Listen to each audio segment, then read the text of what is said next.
Muy buenos días, hermanos. Abran sus Biblias, por favor, en Zacarías capítulo 13, versículo 9. En esta mañana, como hemos desarrollado en estos domingos últimos, enseñaremos un nuevo principio bíblico de mayordomía. Nos propusimos en este periodo, en este año, desarrollar principios bíblicos de mayordomía.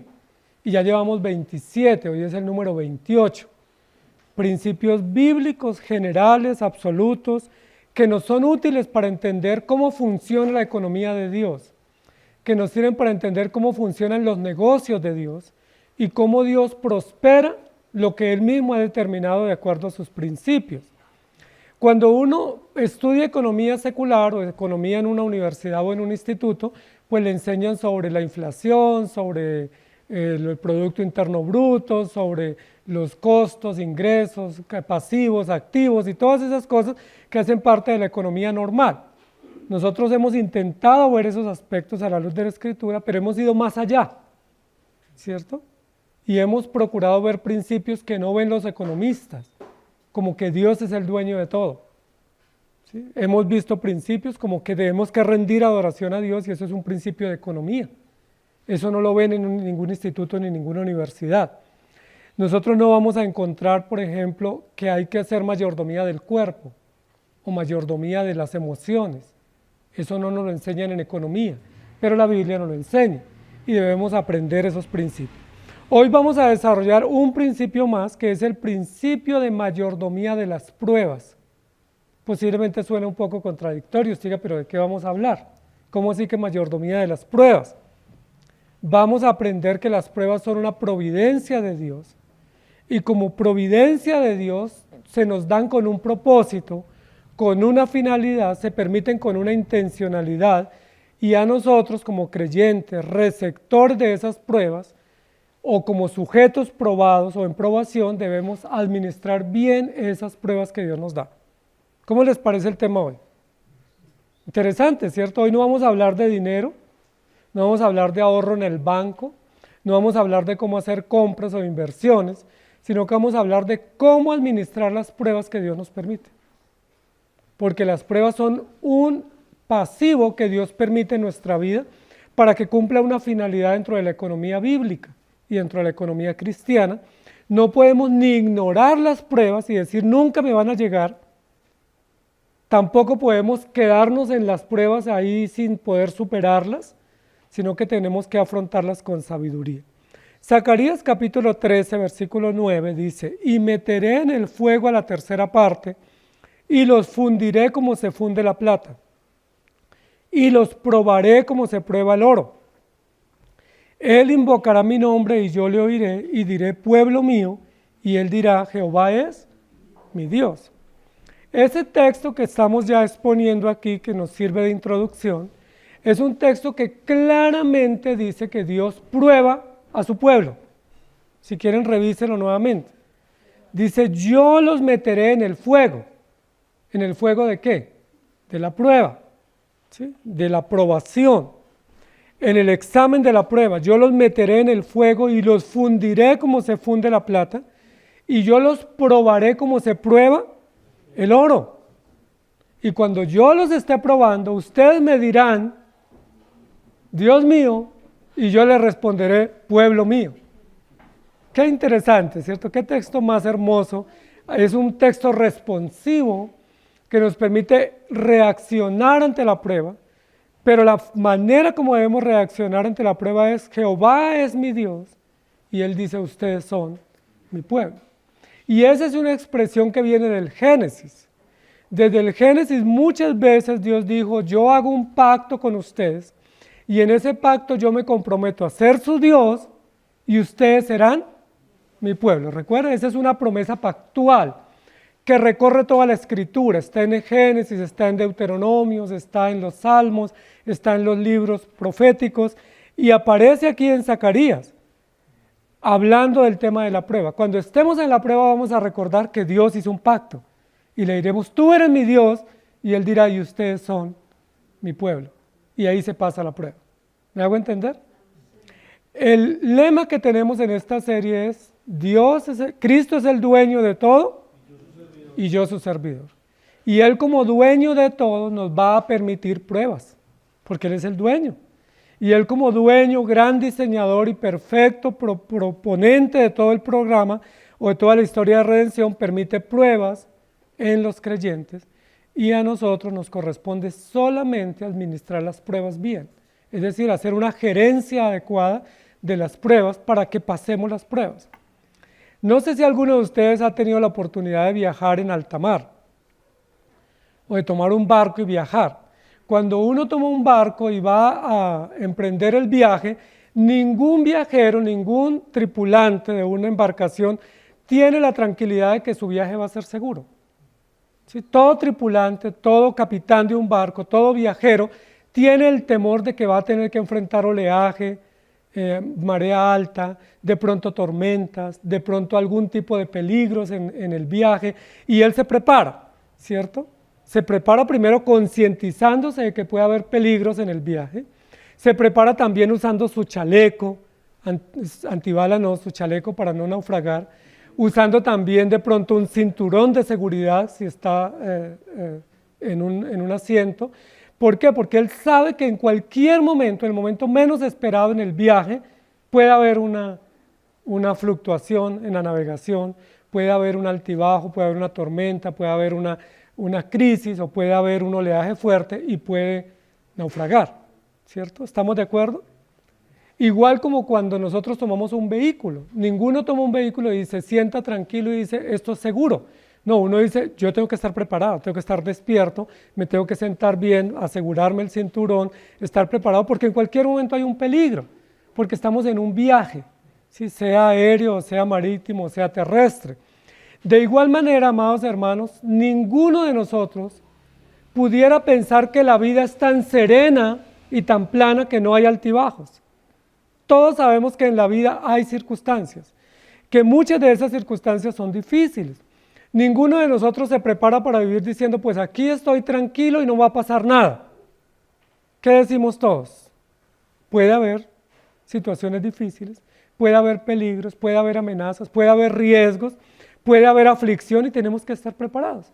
Por eso tenemos un seguro médico, por eso confiamos en Dios, por eso tenemos contacto de personas a quien llamar en un momento de emergencia, porque somos conscientes que en cualquier momento podemos tener una calamidad o tener una adversidad. ¿Estamos de acuerdo?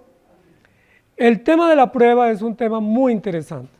Yo voy a mencionar rápidamente 4 aspectos por los cuales los creyentes podemos pasar, o los seres humanos podemos pasar, y que no los confundamos, solo a modo de definición. Primero, el castigo.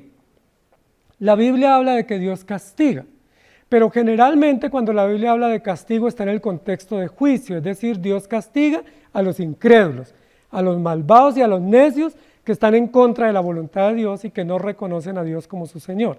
El castigo viene para los impíos. Pero la Biblia dice que Dios disciplina, ¿cierto? Que Dios azota y corrige a todo aquel que hace su hijo. Entonces, ¿la disciplina para quién es? Para los hijos, viene de parte de Dios. ¿Y por qué viene la disciplina? Porque hemos obrado mal y necesitamos corrección, porque nos hemos desviado, porque hemos ignorado su voluntad y hemos hecho caso omiso a sus mandatos, y entonces Él nos da disciplina, pao pao, ¿cierto? Y duele ese pao pao, ¿sí? Porque Dios nos da disciplina en las áreas en las que más nos duele y en las que es más necesario para nosotros para corregirnos. Esas son 2 cosas que Dios permite. Hay otra circunstancia que afrontamos y es la tentación. La tentación no viene de Dios. Dios no tienta a nadie. La tentación viene del tentador, que es el adversario, que es Satanás, pero la tentación también surge de nuestro propio corazón y de nuestra propia concupiscencia. Cuando alguien es tentado, no diga que Dios lo tentó, porque Dios no tienta a nadie. O lo tentó Satanás, o fue tentado usted de su propia mala actitud y pecaminosidad que tiene. 3 cosas. Y el cuarto aspecto es la prueba. Castigo, disciplina, tentación y prueba. Quiero solamente entrar en contexto para que nos podamos ubicar. ¿Qué es una prueba? Primero, la prueba no es un castigo, porque el castigo es para los incrédulos. Segundo, la prueba no es una disciplina, porque la disciplina es para el que se porta mal, que es hijo que obró mal y necesita ser corregido. o ser disciplinado. Tercero, la prueba no es una tentación, porque la prueba viene de Dios y no viene del pecado ni de Satanás. Entonces, ¿qué es la prueba? Como su nombre lo indica, la prueba es una prueba, ¿sí? Es decir, es un examen. Todos los que tenemos que ir al colegio o que estudiamos o que estamos haciendo un curso para validar la aprobación de los conocimientos, ¿cierto? Para demostrar que yo logré o superé los contenidos o que obtuve los logros que estaban planteados en el curso, ¿a qué me debo someter al final de ese curso o en cada periodo? A una prueba. Eso lo llaman hoy en día quiz o examen o test, pero todos tenemos que enfrentarnos a una prueba. Y cuando un estudiante al final del periodo, al final del semestre o al final del curso se somete a la prueba, ¿qué es lo que él quiere demostrar? Que él aprendió, que él aprovechó el estudio, que ese examen lo que va a demostrar es que él puede ser promovido a un grado superior o a un curso superior o un semestre nuevo, porque él ya aprobó los contenidos que estaban estipulados para ese periodo. Eso es una prueba, eso es un examen, es un test. Entonces, ¿para qué sirve la prueba? Para probar que yo aprendí, o para demostrar lo que yo aprendí, o para revelar lo que yo he aprendido durante un periodo de vida. No es un castigo, no es una disciplina, no es una tentación, es simple y llanamente una prueba para demostrar cuánto hemos crecido, cuánto hemos aprendido. La Biblia dice que Dios nos prueba, porque Él es el maestro por excelencia, Él es el educador por excelencia, Él es el gobernador de todos los conocimientos y Él nos dio unos contenidos y Él periódicamente nos somete a prueba para saber cuánto hemos aprendido. ¿Estamos de acuerdo?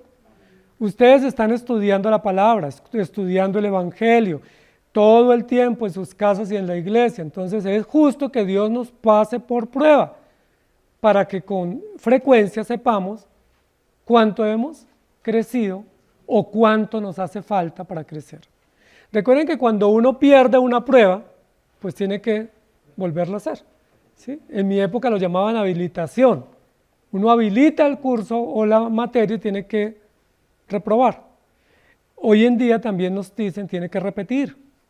Entonces, si esa prueba que Dios permite a nuestra vida no la pasamos, sino que la perdemos, pues Dios no queda frustrado con nosotros, sino que Dios nos pone otra prueba y otra prueba.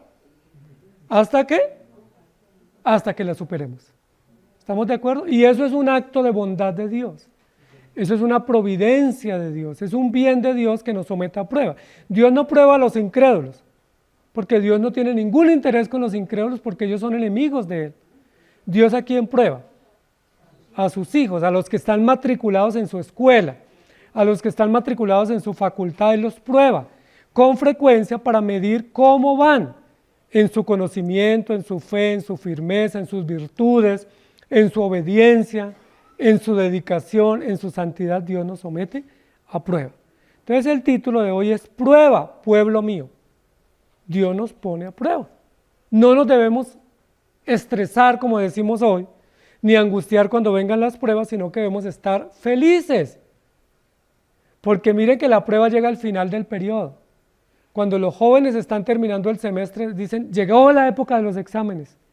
Sí, estoy con nervios, pero ¿eso qué significa? Que apenas terminen los exámenes, salgo a vacaciones. O paso al siguiente grado, o termino el semestre, o termino mi materia. Entonces no deben ser las pruebas motivo de aflicción o de tristeza, sino motivo de gozo. Eso lo dice el escritor Santiago.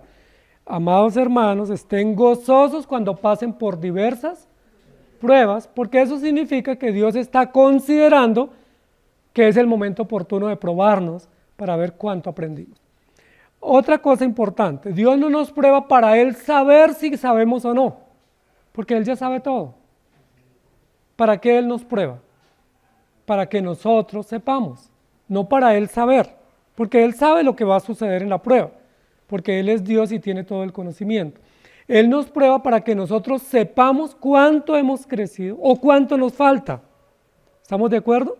Si hemos crecido, demos gracias a Dios. Si esa prueba la pasamos, decimos gracias a Dios, pudimos pasar la prueba. Y si la perdimos, tenemos que darnos cuenta que nos ha faltado mucho y que tenemos que arraigarnos o fortalecernos más en el Señor para crecer en medio de las pruebas. 3 consejos de la palabra en medio de las pruebas, 3 consejos prácticos. Como estamos hablando de mayordomía de las pruebas, es decir, qué hacer cuando vienen las pruebas, vamos a aprender hoy 3 consejos prácticos para gerenciar las pruebas. Cuando la prueba le llegue, yo no sé si usted está en la prueba o no, o si recién la pasó, o si Dios lo tiene ahí en lista de espera para ponerle una prueba mañana o es la otra semana, qué sé yo, no sabemos, Dios a cada uno nos trata de manera distinta, pero si llega esa prueba, tenga en cuenta 3 consejos. Y si ya pasó la prueba, revise si usted los aplicó. Y si los aplicó bien, y si no los aplicó, ahí están las consecuencias de no haber obrado bien ante la prueba. Primer consejo ante la prueba, primer deber ante la prueba, no te muevas. Escriban, por favor. No te muevas. ¿Por qué? Porque la prueba es una manera de Dios sacar a la luz lo que hay en el corazón y fundir el carácter del creyente. Lo leímos aquí en el texto de Zacarías 13:9. Como se funde la plata, así Dios nos funde con la prueba. Y recuerda que la fundición es un acto que hacen especialmente los que trabajan metales fuertes o metales pesados para acrisolar o para fundir o para darle temple a ese material o a ese hierro o bronce o acero que están trabajando. Para fundirlo necesitan el fuego, no solamente para purificarlo, sino también para darle fuerza y para darle temple. Ese es el propósito de la prueba. Entonces, como Dios cuando manda la prueba es el examen para nuestra fe y nuestra firmeza, ¿qué debemos hacer? No movernos, es decir, quedarnos quieticos. La tentación que tenemos siempre ante una prueba es movernos. ¿Sí se han dado cuenta cuando uno le van a sacar exámenes, especialmente placas, ¿sí? u otros exámenes o vacunas, qué le dice el médico o la enfermera? Quédese quieto, no se mueva. Y uno tiene la tentación de moverse porque le da angustia, o pues es muy incómodo uno quedarse estático. Pero normalmente el radiólogo le dice, quédese quieto, porque si se mueve pierde el examen. O en otros exámenes, tomografías o otros exámenes, una característica es, para pasar la prueba, quédese quieto, no se mueva. Y ese es un principio que la Biblia nos da. Amados hermanos, las pruebas están diseñadas para ayudarnos a mostrar qué nivel de preparación estamos o en qué nivel de crecimiento y madurez estamos los creyentes. Las pruebas sirven, en el diseño de Dios, sirven para exponer nuestras debilidades y para mostrar la grandeza de Dios en nuestra vida y cuánto Él ha obrado crecimiento y santidad.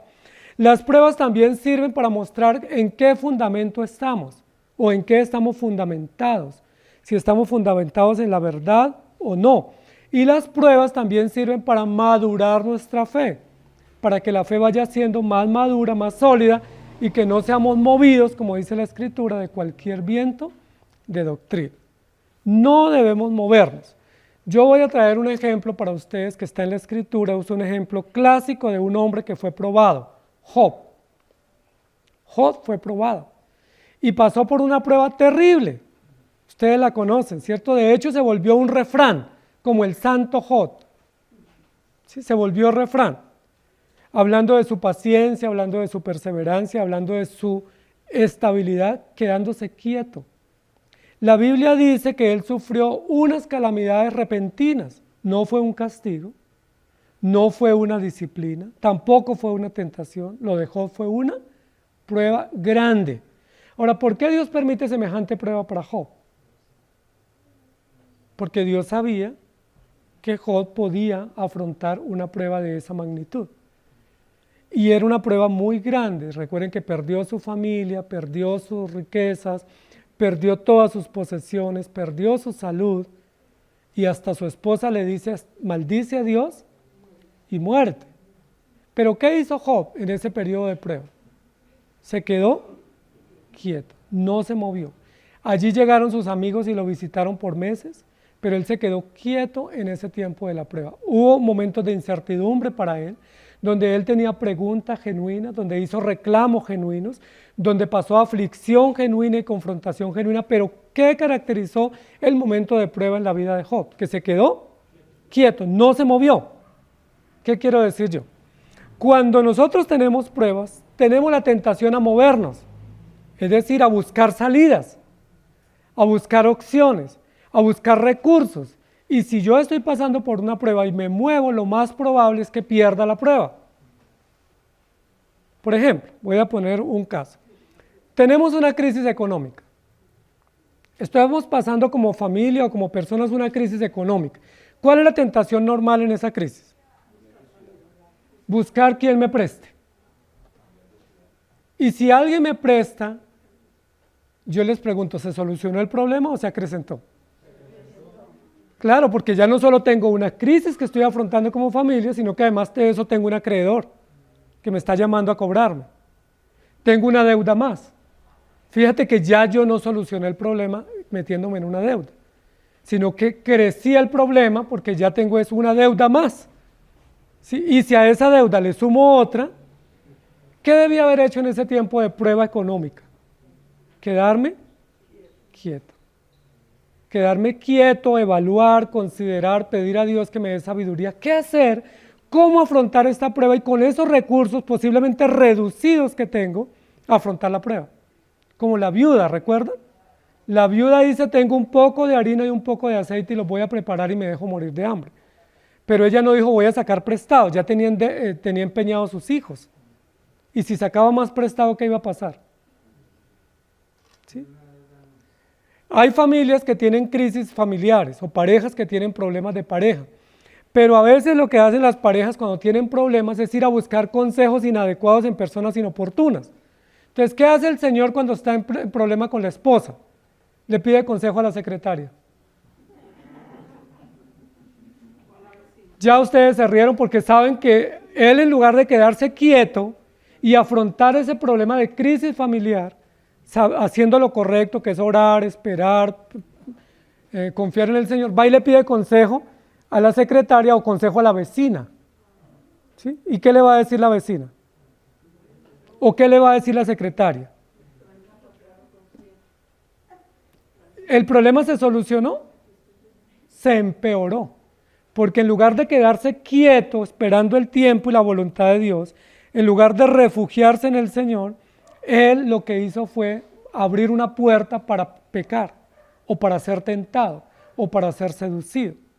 Hay personas que tienen problemas en la iglesia, y cuando uno tiene problemas en la iglesia, ¿qué es lo primero que uno piensa? ¿Cuál es la primera tentación que le llega a uno? Me voy de la iglesia. Me voy de la iglesia. Y si yo me voy, el problema lo dejo acá, y no lo soluciono acá, y me voy a abrir problema en otro lado. ¿Sí me hago entender? Muevo mi familia, me muevo, me desestabilizo, en lugar de afrontar ese momento difícil, esa tormenta, o esa situación, o esa prueba dentro de la iglesia y buscar una solución de vida. ¿Sí me hago entender por qué es importante no movernos? Cuando un soldado está siendo atacado violentamente por la contraparte, él tiene que buscar una trinchera, ¿cierto? En los campos de guerra hay trincheras o hay garitas donde los soldados se esconden. ¿Qué pasa si el soldado, en lugar de quedarse quieto, escondido detrás de la trinchera, sale corriendo a buscar otro lugar? Ahí lo matan, ¿sí? Ahí lo rematan.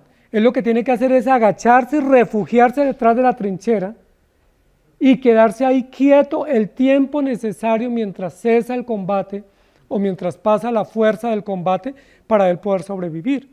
Y hemos escuchado testimonios de soldados que dicen, mire, yo sobreviví, tuve que pasar tantas horas en una cueva, o tantas horas detrás de una trinchera, o detrás de un escondite para poder sobrevivir. Pero si ese soldado sale corriendo, ¿sí me hago entender? Es decir, en la prueba no nos debemos mover. Tenemos un refugio que Dios nos ha dado y es su palabra, su espíritu, la iglesia.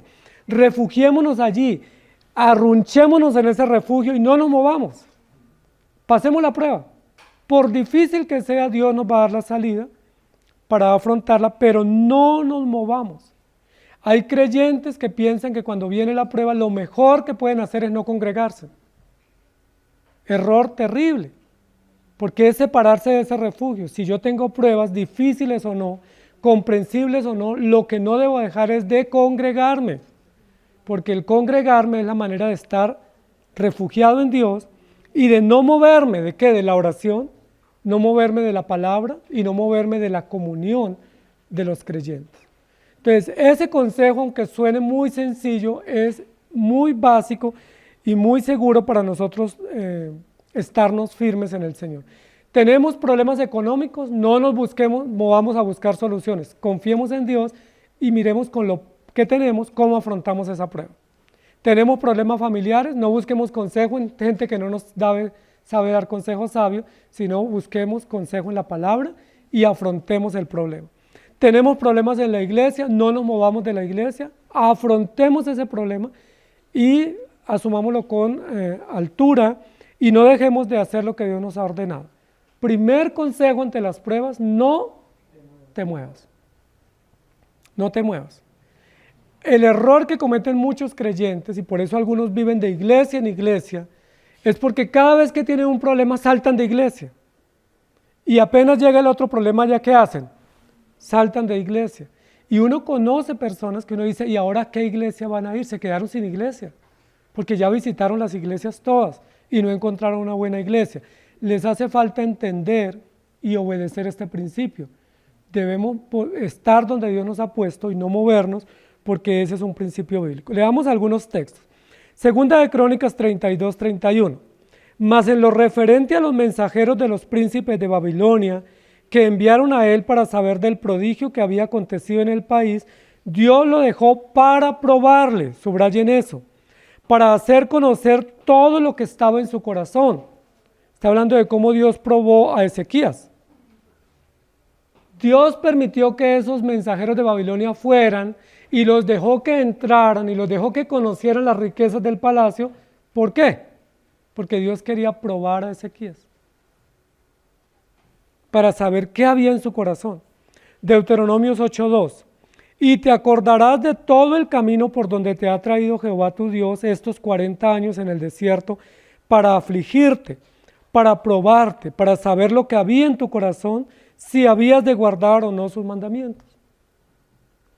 Recuerden que la travesía del desierto lo hubieran podido cruzar, según dicen muchos, en 35 o 40 días. ¿Por qué duraron 40 años? Nosotros decimos porque fueron rebeldes, esa es una razón práctica. Pero desde la perspectiva de Dios, ¿por qué duraron 40 años? Porque Dios los quería probar. Imagínense una prueba de 40 días a 40 años. Una corta prueba, una leve tribulación momentánea. Para probar qué había en su corazón y para saber si habían de guardar o no mis mandamientos. Ahora la pregunta es, ¿si Dios no sabía? Claro que Dios sabía el resultado. Solo que Dios quería que ese resultado saliera a la superficie para que todo el mundo supiera y ellos mismos fueran conscientes si eran obedientes al Señor o no. Primera de Corintios 10, 3, 10 al 15.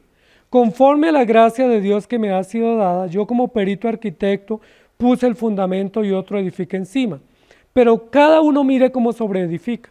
Porque nadie puede poner otro fundamento que el que está puesto, el cual es Jesucristo. Y si sobre este fundamento alguno edificare oro, plata, piedras preciosas, madera, heno o hojarasca, la obra de cada uno se hará manifiesta, porque el día la declarará, pues por el fuego será revelada. Y la obra de cada uno, sea cual sea el fuego, la probará. Si permaneciere la obra de alguno que sobreedificó, recibirá recompensa. Y si la obra de alguno se quemare, él sufrirá pérdidas, si bien él mismo será salvo, aunque así como por fuego. Está hablando de cómo los creyentes son probados. Aunque la obra de él se queme, su alma es salva porque Dios le guarda. Y Mateo capítulo 4, 1 al 11, es el relato de cuando Jesucristo fue tentado por Satanás y fue puesto a prueba por Dios. Miren lo que dice Santiago 1, 13 y 14. Cuando alguno es tentado, no diga que es tentado de parte de Dios, porque Dios no es tentado por el mal. Y Proverbios 1, 10 dice, hijo mío, si los pecadores te quisieran engañar, no consientas. Isaías 37, Ciertamente Egipto en vano e inútilmente dará ayuda, por tanto yo le di voces que su fortaleza sería estarse quietos. En varios lugares dice la Biblia, estén quietos. Está hablando especialmente cuando pasamos pruebas. Cuando pasamos pruebas no es momento de salir corriendo y gritar y buscar ayuda. Cuando pasamos pruebas mejor guarda silencio y quédate quieto, no te muevas. Isaías lo dice, es inútil buscar ayuda en Egipto. Es inútil buscar ayuda en los impíos. Es inútil buscar ayuda en el gobierno. Por lo tanto, quédense quietos porque en Dios está nuestra fortaleza. Si usted pasa una prueba y va y le cuenta a un gobernante, ¿qué le puede decir? Si usted pasa una prueba y va y le cuenta a un impío, ¿qué le puede ayudar? Si usted pasa pruebas y se queja y reniega, ¿qué solución da? Segunda de Crónicas 20:17 dice, no habrá para que pelees vosotros en este caso. Paraos, estad quietos y ved la salvación que Jehová con vosotros hará. Oh Judá y Jerusalén, no temáis ni desmayéis, salid mañana contra ellos porque Jehová estará con vosotros. Estad quietos. Ese es un consejo de la palabra en medio de las pruebas, porque nosotros normalmente nos quedamos quietos cuando no tenemos prueba, y ahí no debemos estarnos quietos. Y cuando llega la prueba nos movemos. ¿Sí me va a entender? Hacemos todo lo contrario. Isaías 37. Ya lo leímos, ¿cierto? Muy bien. Muy bien, primer principio, quédate quieto, no te muevas. El segundo principio de mayordomía en las pruebas es no te enredes. Ese consejo lo dio Dios a través de Pablo a Timoteo. No te enredes en los negocios de la vida, o ninguno que milita se enreda o se entorpece quedándose allí agarrado o entrampado en los negocios de la vida. No te enredes. Las pruebas, amados hermanos, son una providencia de Dios, así como nos llega la comida como providencia, así como tenemos salud como providencia, así como tenemos vida y trabajo como providencia, así como viene la lluvia temprana y la tardía como providencia, también llegan las pruebas. Son necesarias, son útiles, son provistas por Dios y no podemos olvidar que las pruebas son una manera como Dios nos hace plenos, es decir, como Dios nos hace más templados, más robustos, más fuertes, más maduros para afrontar lo que viene. Las pruebas nos dan resistencia. Acabamos de ver los Juegos Olímpicos, ¿cierto? Y se dieron cuenta de esos atletas cómo deben ir muy entrenados para poder soportar las diversas pruebas que vienen. No cualquier atleta tiene esa capacidad. Entonces los que seleccionan y los envían a esos Juegos son atletas muy entrenados, muy probados para que puedan afrontar el rigor de esa prueba, que es con mucha exigencia y con unos estándares muy altos. La Biblia dice que nosotros necesitamos ser probados. Dios tiene planes con nosotros y esos planes los ejecuta a través de las pruebas. Prepararnos para toda buena obra, refinarnos para que nosotros seamos sólidos, quitarnos todas las impurezas y hacernos fuertes. Un ejemplo de un hombre que fue refinado a través de las pruebas fue Abraham. Abraham pasó por muchas pruebas. Pero hay una clave en la Biblia que la recordamos siempre, es cuando Dios le dijo a Abraham, entrégame tu hijo, ¿a quién amas? ¿Recuerdan cuántos años había estado Abraham anhelando un hijo? Toda la vida. ¿Recuerdan luego que después de no poder tener hijos por la edad, Dios le hace una promesa y le dice, te voy a dar un hijo? Y de ese hijo tendrá una descendencia numerosa y tendrán tierra y conquistarán sus enemigos y serán poderosos en la tierra. Y Abraham creyó. Sin embargo, pasaron muchos años y no se cumplía esa promesa. Luego se cumple la promesa. Abraham tiene la feliz noticia de que Sara está en embarazo y luego reciben un bebé hermoso. Le pusieron por nombre Isaac, el hijo de la risa. O al que me da risa. Y luego cuando ya estaba grandecito, ¿recuerdan que Dios le dijo a Abraham? Abraham, ve al monte Moriah, sube con ese hijo al que tú amas y me lo sacrificas. ¿Eso qué era para Abraham? Una prueba terrible, una prueba increíblemente dura para él. Era anciano, no tenía más descendiente que pudiera aspirar a toda la descendencia y al nombre que pudiera continuar. Abraham tenía ese hijo como un hijo de promesa, un hijo dado por Dios, y Dios le dice, suba al monte y me lo sacrifica. Ni siquiera Dios le dijo, sacrifíquelo aquí. Tiene que subir, caminar más de 3 días para ir a sacrificarlo. Y Dios le dice, sacrifícame a tu hijo, al hijo que amas. Era una prueba, constituía una prueba enorme para Abraham. Una prueba donde Abraham pudo haberse enredado en 1000 excusas. ¿Sí? O en miles de argumentos y razones para no ir al monte a sacrificarlo. Abraham pudo haberle dicho, Señor, ¿y por qué a mi hijo Isaac? Y cuestionar a Dios. Abraham pudo haber dicho, bueno, ¿y por qué en el monte moría? Si me va a hacer sufrir, pues matémoslo acá de una vez. Abraham pudo haber dicho, ok, Señor, yo lo sacrifico, pero no ahora, esperemos que tenga hijos y yo tenga nietos. Y con mucho gusto después de que esté adulto. Pudo sacar todas las excusas, intentar rodear la situación y no enfrentarla, pero la Biblia dice, Abraham se levantó muy de mañana, ¿sí? Preparó su asno, preparó la leña, alistó al muchacho y se fue muy de mañana al lugar que Dios le había dicho que sacrificara a su hijo. ¿Cómo enfrentó Abraham esa prueba tan exigente que Dios le puso? No se enredó, no se quedó ahí buscando razones, explicaciones, excusas, por qué, cuándo, esperemos, sino que simplemente Abraham se levantó para obedecer.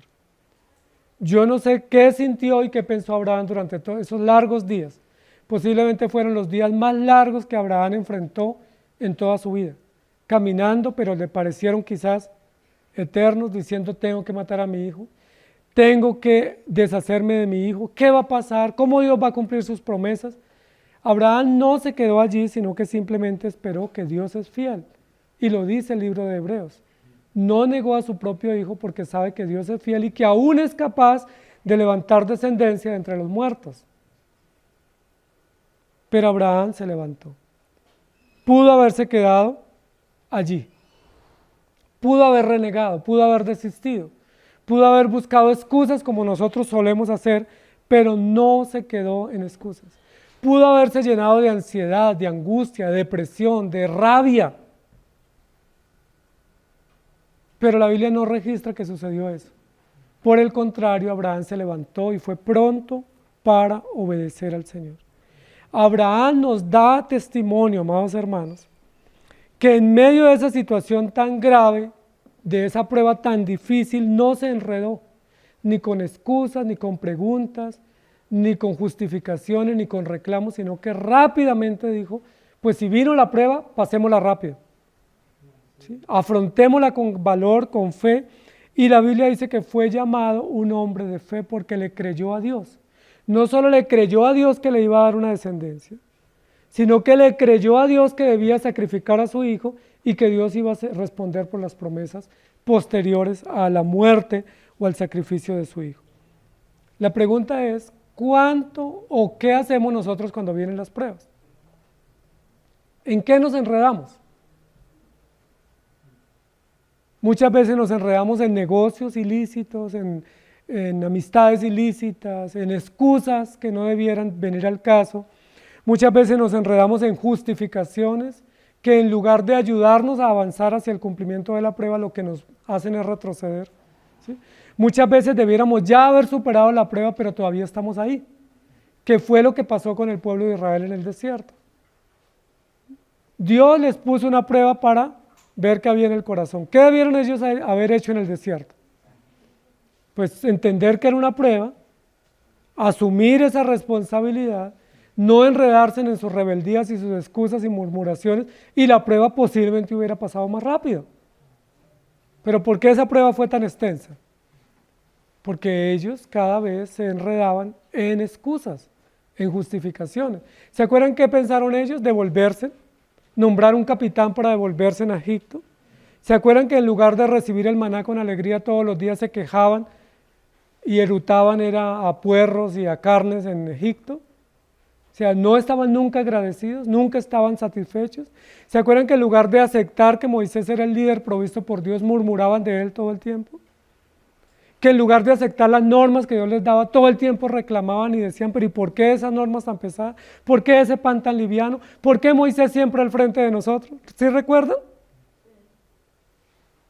Increíble, ¿cierto? Y Dios los puso literalmente a voltear en el desierto, porque era una prueba y ellos en lugar de tomar la actitud correcta y de no enredarse en murmuraciones, en rebeldías, en soberbias, en quejas, sino avanzar hacia el cumplimiento de la prueba, pues se demoraron mucho. Yo le digo a mis hijos cuando les pongo deberes en la casa, que a veces algunos se ponen así a enredarse con excusas y justificaciones, les digo, ya lo hubiera terminado si lo hubiera comenzado cuando le ordené. Le puse este deber, si ya lo hubiera hecho, si lo hubiera emprendido, ya hubiera terminado y estuviera tranquilo. Pero mientras pasan las excusas, ¿qué pasa? Pues no se está cumpliendo la tarea o el deber asignado y eso hace más extenuante el cumplimiento. Romanos capítulo 12, 1 dice, así que hermanos, os ruego por la misericordia de Dios que presentéis vuestros cuerpos en sacrificio vivo, santo, agradable a Dios, que es vuestro culto racional. Y en Santiago 1, 3 dice, estén gozosos, amados hermanos, cuando vengan o cuando pasen por diversas pruebas, y comienza a decir por qué. La prueba produce paciencia, la paciencia esperanza, dominio propio y no hay vergüenza. En Romanos 15, 13 dice, y el Dios de esperanza os llene de todo gozo y paz en el creer, para que abundéis en esperanza por el poder del Espíritu Santo. Y en el Salmo 37, 5 dice, encomienda a Jehová tu camino y confía en Él, y Él hará. Amados hermanos, la actitud correcta es, hay que hacer esto, hagámoslo. Toca hacerlo mañana, levantémonos temprano y hagámoslo mañana. No dilatemos nuestros deberes, nuestras obligaciones, no esperemos. No nos pongamos a enredarnos en excusas y justificaciones inválidas, porque cuando nos damos cuenta llevamos 1 mes y 2 meses y 6 meses y no hicimos lo que debiéramos haber hecho inmediatamente. Y ese es el ejemplo de Abraham. Abraham tiene que pasar una prueba muy, pero muy dura. Imagínense ustedes tener que les diga a Dios, mañana su hijo va a morir, llévemelo a tal lugar. ¿Sí? ¿Qué haría usted o qué diría? Bueno, posiblemente nos enredamos en excusas, que no queremos aceptar ese designio, pero Abraham, dice la Biblia, se levantó muy de mañana, yo me imagino 3 de la mañana. ¿Sí? Preparó su asno, preparó la leña, preparó al muchacho, lo levantó temprano y le dijo, nos vamos para el monte Moriah. No pregunte, vamos. ¿Por qué? Porque él sabía que era una prueba de Dios y que él lo único que debía hacer era obedecer. Por eso el Salmo dice, encomienda a Jehová tu camino y confía, y vamos para adelante. No nos quedemos allí dando vueltas y con excusas. Proverbios 1, 13 al 15 dice, hallaremos riqueza de toda clase, llenaremos nuestras casas de despojos, echa tu suerte entre nosotros, tengamos todos una bolsa. Hijo mío, no andes en caminos con ellos, aparta tu pie de sus veredas. Ese es un consejo de Proverbios para no enredarnos en negocios ilícitos, amistades ilícitas, ilusiones de que todo va a ir mejor, cuando Dios tiene un propósito establecido para nosotros. Estos consejeros malvados o impíos nos dicen, vamos a estar ricos, vamos a tener una bolsa común, vamos a velar unos por otros. ¿Y qué dice la Escritura? No andes en caminos con ellos, aparta tu pie de sus veredas, no te enredes con ellos. Solemos en medio de las crisis enredarnos, en medio de las pruebas. ¿Sí? Hay personas que terminan yendo a lugares pues totalmente prohibidos porque piensan que allá encuentran respuesta. Eclesiastés 9:12 dice así, porque el hombre tampoco conoce su tiempo, como los peces que son presos en la mala red y como las aves que se enredan en lazo, así son enlazados los hijos de los hombres en el tiempo malo, cuando cae de repente sobre ellos.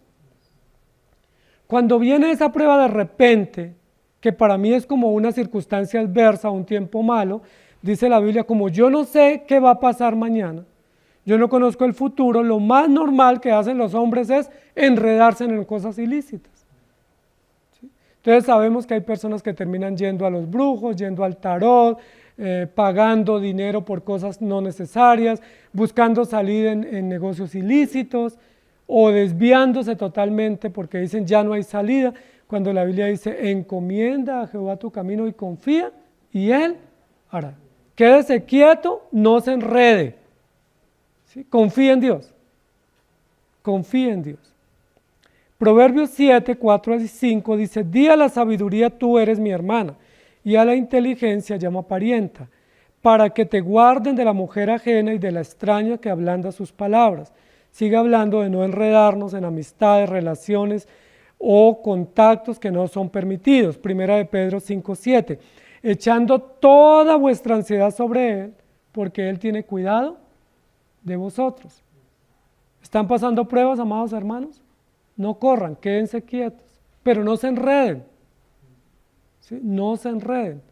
Quédense quietos, confiando en el Señor, echen o depositen todas sus cargas en Él, porque Él tiene cuidado de vosotros. Y Hebreos 4:15 dice, porque no tenemos un sumo sacerdote que no pueda compadecerse de nuestras debilidades, sino uno que fue tentado en todo según nuestra semejanza, pero sin pecado. Mire qué bonito versículo. No tenemos cualquiera que nos defienda, tenemos al mejor, al más grande, al probado, al comprobado, a Jesucristo. Y Josué 1:5 dice, nadie te podrá hacer frente todos los días de tu vida. Como estuve con Moisés, estaré contigo, no te dejaré ni te desampararé. En la prueba nos pueden dejar todos los demás, pero el Señor nunca nos dejará ni nos desamparará. Y en 1 Corintios 16:13 dice, velad, estar firmes en la fe, portaos varonilmente y esforzados. Amados hermanos, todos pasamos pruebas, pero ante la prueba no huyas, quédate quieto. ¿Sí? No te enredes y tercero, no te rindas. No te rindas. Recuerden que el propósito de la prueba es afirmar la fe del creyente. El propósito de la prueba es darnos más sabiduría, más temple. El propósito de la prueba es santificarnos, hacernos más bondadosos, más nobles, más piadosos para Dios. Entonces no nos podemos rendir aunque la prueba sea dura. La Biblia habla de que la prueba es con fuego, lo hemos leído. ¿Sí? Piensen en un horno. ¿Sí? Da la idea de que es como un horno. ¿Quién es el que sabe exactamente cuál es la temperatura correcta del horno? Nuestro Dios, que es el que prende el horno de la prueba y nos pone en la prueba. Él sabe exactamente a qué temperatura podemos ser tratados. Nosotros pensamos que no podemos resistir. Nosotros decimos, no puedo más, me fundo, me rompo, me quiebro. Pero Dios, que puso el horno a funcionar, sabe exactamente que la temperatura es la adecuada y exactamente cuál es el periodo de la prueba. Yo no sé ni la temperatura ni el periodo de la prueba, pero Dios lo sabe. Por eso debemos estar quietos, firmes y no rendirnos ante la prueba. Amados hermanos, muchos creyentes o aparentes creyentes cuando vienen las pruebas se rinden. Y hemos visto testimonios, ¿cierto? Y la Biblia habla de algunos, que dice cuando vinieron las pruebas, muchos, por ejemplo, cuando vieron a Pablo que lo pusieron preso, lo abandonaron. Imagínense, ni siquiera una prueba para ellos, sino para Pablo. Y solo observando a Pablo que lo pusieron preso, dijeron, ah, no, si esto es con Pablo. ¿O qué fechoría no habrá hecho Pablo que lo metieron a la cárcel? Ah, no, si ese es mi predicador, yo lo abandono. Y ese es el nivel a veces de perseverancia que tenemos. Muchos abandonaron a Pablo, muchos cuando lo vieron azotados no se unían con Pablo, dice que no se relacionaban porque no querían parecerse. ¿Recuerdan cuando Jesús fue puesto en la cruz? Los discípulos huyeron. Pedro, que era uno de los más cercanos, hasta cambió el acento y le decían, pero tu acento te delata. Si tú eres de los mismos, por más que te quieras parecer a los otros, no puedes. Y así muchos no guardan o no perseveran en medio de la prueba. La Biblia nos dice, no te rindas, no te rindas. En la prueba es para pasarla, no para fundirnos. La prueba no es para quedar en entredicho, sino para superarla con la ayuda del Señor. Nosotros en la prueba somos discípulos, somos aprendices. Dios es nuestro gran maestro que está haciendo una obra de arte con nosotros para su gloria, para su alabanza. Y él que está fundiendo esos metales y esos materiales, pues él sabe exactamente con qué intensidad tiene que probarnos. Y él permite pruebas, pero no nos dejará ser probados más allá de lo que podamos resistir, sino que nos dará siempre la salida. Nosotros somos los alumnos. ¿Qué hace un profesor si el alumno llega al examen diciendo, ah, no, yo eso me lo sé todo? O llega a la clase sabiendo todo. Pues si usted se la sabe todos, entonces váyase. O sálgase o retírese, porque aquí esta clase es para los que quieren y los que necesitan aprender, no para los que se lo saben todo. No para los obradores que ya saben y tienen el resultado aprobado. No, nosotros somos discípulos en las manos del Señor, somos discípulos del Maestro y el Maestro sabe qué necesitamos aprender y nos pasa la prueba. Y Él mismo nos da el resultado al final y esa escuela se llama la vida cristiana. La pregunta es, ¿están siendo probados? Si no están siendo probados, pregúntese si están matriculados en la escuela. Posiblemente no están matriculados. Posiblemente no tienen ese maestro que los está fundiendo y afirmando para la gloria de Él. La prueba es para los que están en la escuela. Y la prueba es para evaluar los procesos de crecimiento o los procesos de conocimiento. Si usted toda la vida cristiana ha vivido igual, pregúntese si está en la escuela. Porque la escuela es para probar que usted va creciendo. Es decir, usted ha ido superando pruebas, pero cada vez son más exigentes a niveles más altos. Y eso muestra madurez, muestra que la vida está siendo refinada, que usted tiene más temple y que usted está siendo más apto cada día para ese propósito final que Dios tiene y es probarlo. Pero en medio de la prueba nunca se rinda. Porque la prueba es para los valientes, no para los cobardes. Y la prueba no es para rendirnos, la prueba no es para que la gente deserte, la prueba es para que salgamos airosos diciendo, Dios me ayudó, Dios me permitió superar esto y gracias a Dios por la fe y el conocimiento que me ha dado. ¿Qué se pone a prueba? La paciencia, el compromiso, la santidad, la firmeza, la nobleza se pone a prueba y la confianza. Muchas de las pruebas que Dios permite es para probar nuestra confianza en Él. Hubo un hombre en la Biblia que fue probado extensamente y que esa prueba extensa dio lugar para que él se pudiera haber rendido muchas veces. Era un joven, José. José fue puesto a prueba.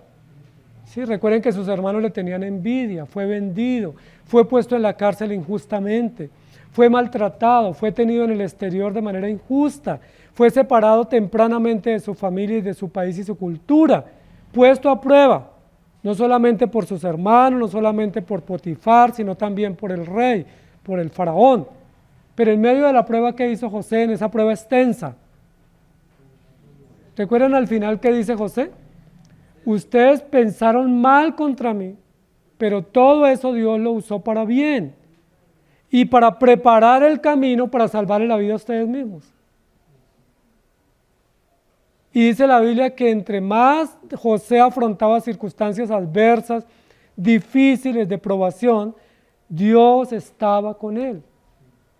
Y Dios bendecía a José y sabían todos los que lo rodeaban que la gracia de Dios estaba con José. José no era un varón perfecto, pero fue un hombre que enfrentó grandes pruebas a temprana edad y en medio de esas pruebas él no se rindió.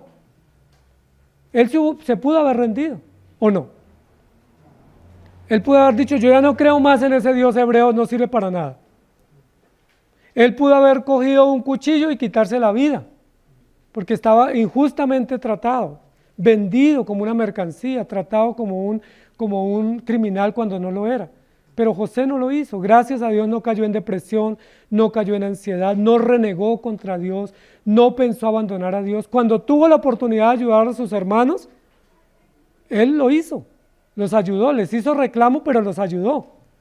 Recuerden que aún les dio más de la cuenta de la harina y les devolvió el dinero en sus costales. José pudo haberse vengado de sus hermanos, pero si José se hubiera vengado, yo les pregunto, ¿había pasado la prueba o la había perdido? La había perdido, pero él no se vengó de sus hermanos. los recibió, abrió espacio en Egipto para ellos. Él pudo haberles dicho, mire, llévense esa harina y vivan bien lejos mío. ¿Sí? Yo los quiero, pero bien lejos. Pero José dijo, no, mire, lleven esa harina y díganle a su papá que su hijo vive y quiero que venga a vivir acá conmigo en Egipto. Es decir, José pasó la prueba. La prueba, amados hermanos, es de resistencia para afirmarnos y no debemos ni podemos rendirnos. Podemos pensar en rendirnos, pero una cosa es pensar en rendirnos y otra cosa es rendirnos. Muchas veces uno dice, no puedo más, pero cuando uno no puede más, como Jeremías dijo, no obstante había un fuego interno en mis huesos que traté de sufrirlo, pero no pude. Jehová está conmigo, dijo Jeremías, como poderoso gigante, y aquellos que me estorban tropezarán, caerán y no prosperarán. Isaías 41:13. Porque yo, Jehová, soy tu Dios, quien te sostiene de tu mano derecha y te dice, no temas, yo te ayudo. Cuando queremos rendirnos, esas promesas nos alientan. El Señor está con nosotros. ¿Y qué nos dice? No solamente Él no nos dice, tú puedes, dale, sino que Él nos dice, yo soy tu ayudador. Yo estoy contigo no para animarte, sino para sostenerte, para llevarte de la mano y para darte victoria. Jehová te sostiene de tu mano derecha y te dice, no temas, yo te ayudo. ¿No han escuchado esa voz de Dios muchas veces? ¿No han experimentado y sentido esa voz de Dios muchas veces en medio de las pruebas cuando uno dice, me fundí, no pude, de aquí no me levanto, esta no la puedo pasar? Pero vemos, sentimos, creemos y experimentamos cuando el Señor nos dice, yo estoy contigo, no te dejaré, no te desampararé, yo te ayudo. Qué hermoso aliento para nosotros. Por eso Gálatas 6:9 dice, no nos cansemos pues de hacer bien, porque a su tiempo segaremos si no desmayemos. No nos cansemos, no nos rindamos, amados hermanos. La vida cristiana no es para los que se rinden. Por eso dice la Biblia que la vida cristiana es para los valientes, no para los cobardes. No nos podemos rendir, no porque seamos valientes por nuestras fuerzas, sino porque quien está con nosotros es valiente y nos sostiene. Y en Salmos 126, 5 y 6 dice, los que sembraron con lágrimas, con regocijo segarán. Irán dando y llorando el que lleva la preciosa semilla, mas volverá a venir con regocijo trayendo sus gavillas. Los que siembran con lágrimas, con regocijo ciegan. ¿Cuántas pruebas hemos tenido, amados hermanos? Y en esas pruebas, ¿cuántas lágrimas hemos derramado? Es permitido llorar, se vale llorar, se permite llorar, porque a veces las pruebas son tan duras, tan exigentes, tan desgastantes que pensamos que no podemos afrontar y lloramos y nos afligimos y nos decaemos. Pero dice la Biblia, los que siembran con lágrimas recogen con regocijo, ven el resultado con regocijo. Y Apocalipsis 22 dice, Él enjugará toda lágrima de los ojos de ellos. Amados hermanos, Dios permite pruebas, esas pruebas son muy exigentes, esas pruebas son muy necesarias, muy justas y muy oportunas, pero en medio de las pruebas debemos mantenernos firmes en el Señor.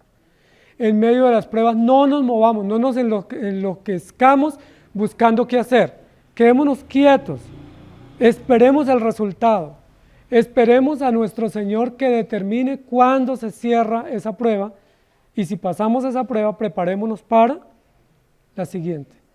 La siguiente es más dura, pero ya estamos en condiciones para afrontarla porque Dios progresivamente las permite para su propia gloria, para que estemos entrenados para toda buena obra. Necesitamos pruebas, hermanos.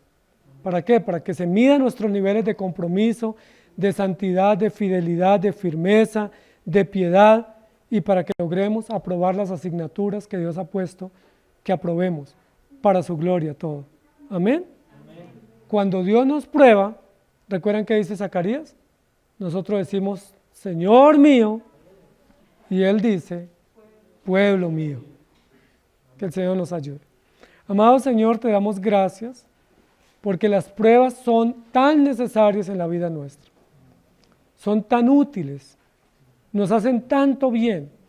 Nosotros no las vemos así en nuestra mirada natural, y pensamos que son un estorbo, que son un impedimento y que son innecesarias.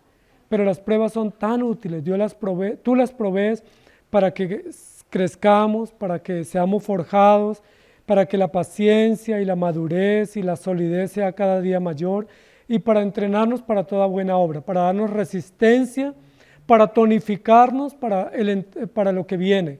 Gracias te damos, Señor.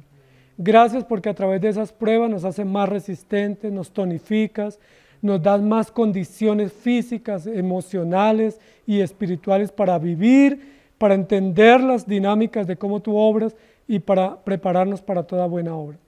Por eso cuando Pablo muestra sus credenciales, habla de pruebas, circunstancias, adversidades difíciles, pero todas ellas útiles y necesarias para el conocimiento. Y al final él dice, he peleado la buena batalla de fe, he recorrido la carrera y he llegado a la meta sin rendirme. Ayúdanos, Señor, porque muchas veces nos movemos en lugar de estar quietos. Y muchas veces nos enredamos en lugar de quedarnos sin enredarnos solamente confiando en ti. Y muchas veces también queremos rendirnos y decimos y pensamos rendirnos, no puedo más. Pero gracias porque tú siempre nos auxilias y porque siempre escuchamos tu voz tan cercana y tan tierna que nos dice, no temas, yo estoy contigo, yo te sostengo, yo te ayudo, yo te llevaré a la meta, yo te sacaré a puerto seguro, yo te llevaré al lugar esperado. Gracias por sostenernos, Señor, porque no hay prueba que tú permitas que nosotros no la podamos pasar. Tú estás con nosotros, nos das la salida, nos das la victoria, nos das el gozo y la gratitud. Y muchas veces esas pruebas las tenemos que pasar con lágrimas, muchas veces con muchas preguntas, muchas veces con serias soledades en medio de las pruebas y con abandonos. Pero gracias porque tú estás con nosotros. Y si tú estás con nosotros, ¿quién contra nosotros? Gracias por la victoria garantizada que tenemos en ti. Y gracias porque sea en el valle de sombra de muerte, o sea en el valle de la aflicción, o sea en la soledad, o sea en el fragor de la batalla, en cualquier situación y condición, tenemos la victoria segura en Jesucristo y contamos con tu presencia y compañía. Gracias también por darnos una iglesia y por proveernos hermanos con los cuales pasar las pruebas. Gracias porque de una u otra manera los hermanos, los miembros del cuerpo son una ayuda, un aliento, un refugio, una voz de ánimo, una voz también de aliento y un testimonio para poder afrontar las pruebas que tú permites. Muchas gracias por darnos una iglesia y por darnos una nube de testigos que nos han antecedido y que nos indican que sí podemos. Si ellos llegaron a la meta, nosotros también, con tu ayuda y para tu gloria. En Cristo Jesús. Amén. Que el Señor les bendiga, amados hermanos.